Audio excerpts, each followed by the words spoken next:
મહત બુદ્ધિની વાત ચાલી રહી છે.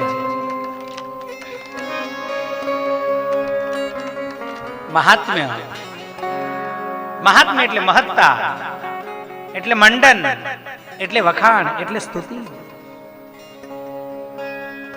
કોઈ વ્યક્તિની ઉપર આપણે વિશ્વાસ કરવો હોય તો કોઈ બાજુનો વ્યક્તિ એના વિશે આપણને વાત કરે, એની વાત ના થાય ભાઈ અદ્ભુત છે, પછી એના વિશેની જે બધી વાતો છે એ આપણને જણાવે અને એના થકી પછી આપણને એના ઉપર વિશ્વાસ આવે. એમ અહીંયા શિવ મહાપુરાણનો મહિમા એની રજૂઆત કરી રહ્યા છે સૂતજી. શું કહે છે? જન્માંતરે ભવેત પુણ્યમ.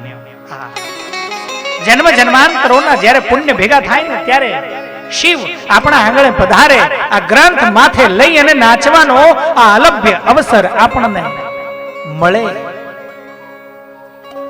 એવું આ શિવ પુરાણ પઠનાર્થ શ્રવણાર્થ.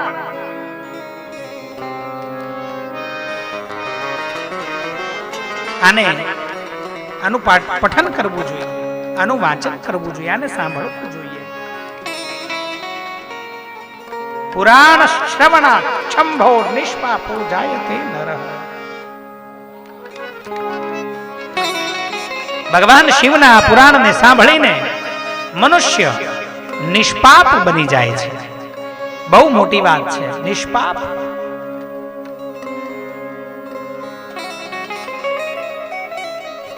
યથાસ્ય શ્રવણમ પ્રેમણા સર્વ કામ ફલપ્રદમ. અને વળી પાછું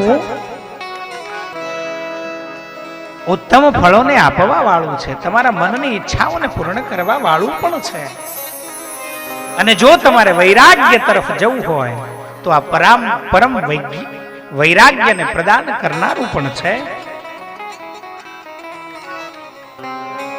રાજસૂય અને એના જેવા સેંકડો અગ્નિષ્ટોમ યજ્ઞને કરવાથી જે ફળ પ્રાપ્ત થાય,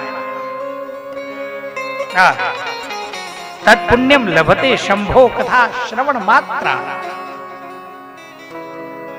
એ મહાદેવજીના ચરિત્રોને સાંભળવાથી તરત જ પ્રાપ્ત થાય છે.